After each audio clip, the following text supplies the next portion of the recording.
अस्सलामु अलैकुम दोस्तों, कैसे हो? उम्मीद है कि सब खैरियत से होंगे।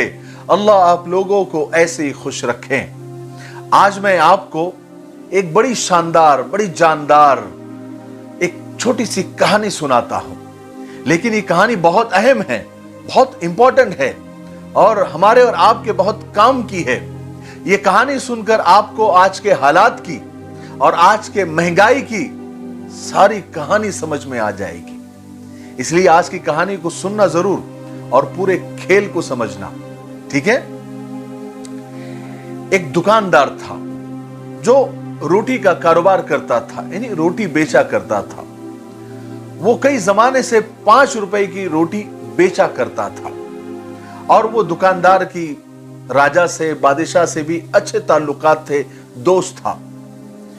उस दुकानदार को अपनी रोटी की कीमत 5 रुपए से 10 रुपए करनी थी, लेकिन राजा को कॉन्फिडेंस में लिए बगैर, राजा की इजाजत के बगैर वो रोटी की कीमत को बढ़ा नहीं सकता था।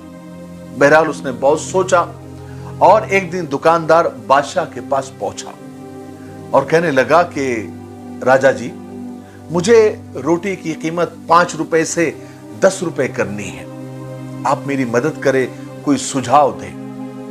राजा ने कहा कि देखो, तुम एक काम करो, तुम रोटी की कीमत 10 रुपए नहीं 40 रुपए कर दो। तो दुकानदार ने कहा, महाराज, इससे तो पूरी जनता में हाहाकार मच जाएगा, जनता परेशान हो जाएगी। तो बादशाह ने बड़े कॉन्फिडेंस वाले लहजे में कहा कि तुम उसकी फिक्र मत करो, अगर तुमने सिर्फ 5 रुपए से 10 रुपए कीमत कर दी तो मेरे राजा होने का क्या फायदा? तुम सिर्फ अपना मुनाफा देखो और 40 रुपए कर दो, और जो नफा होगा उसमें आधा आधा 50-50 होगा। दुकानदार मान गया। अगले ही दिन उसने रोटी की कीमत 40 रुपए कर दी।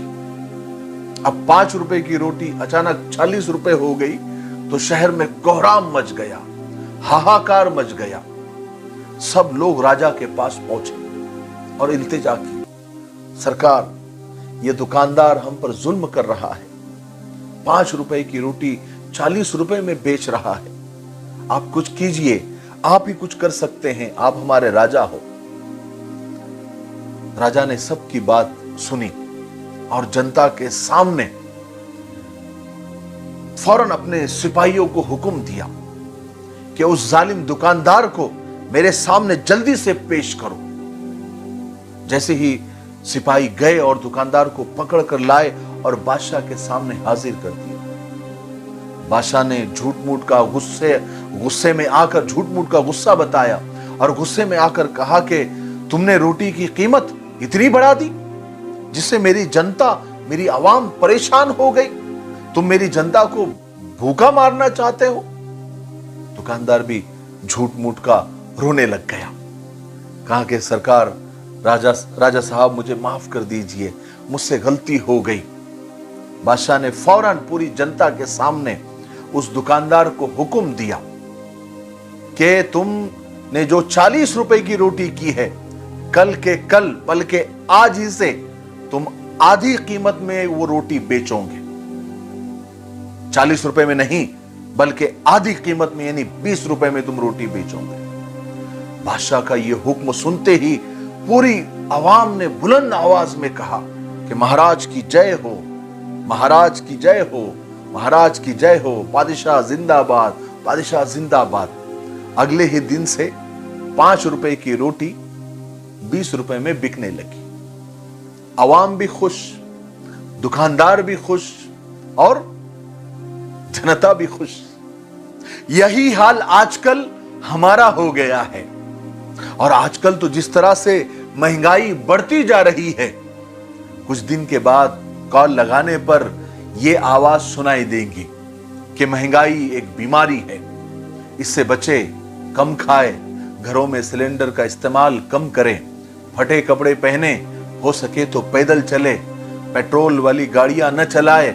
ध्यान रहे, हमें महंगाई से लड़ना है, ना कि हुकूमत से। अपने घरों में आराम से बैठे रहे, धरने प्रदर्शन और एहतजाज बिल्कुल न करें।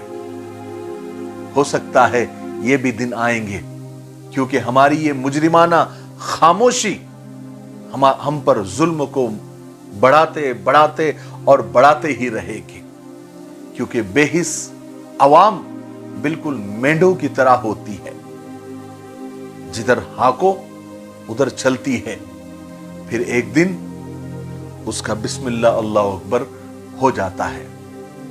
और ये सिर्फ हमारा हाल नहीं है, पूरी दुनिया में यही पॉलिसी चल रही है। अल्लाह हम सब की हिफाजत फरमाए। हो सकता है कि हमारे अमाल का नतीजा हो, लेकिन जहां तक मुझे लगता है कि ये हमारी बेहिसी, बेगैरती और हमारी मुजरिमाना खामोशी का ये नतीजा है। अल्लाह ताला हमें वक्त से पहले बेदार कर दे, ताकि हमारी नस्लें इन चीजों को न भुगते। मुझे उम्मीद है कि आज की कहानी आपके समझ आ गई होगी। तब तक मेरे लिए, पूरी उम्मत के लिए, पूरी इंसानियत, पूरी मानवता के लिए और हमारे प्यारे मुल्क भारत के लिए और यहाँ की अमन शांति के लिए और यहाँ की तरक्की और उन्नति के लिए खूब दुआएं करते रहे।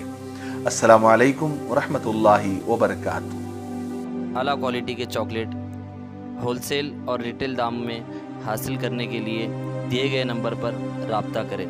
जो लोग हज या उम्रा जाना चाहते हैं वो अपने वैक्सीनेशन के कंप्लीट डोज ले लें। जिन लोगों को अगर कोई सवाल, कोई क्यूरी हो तो हमारे इन नंबर पर कांटेक्ट कर सकते हैं।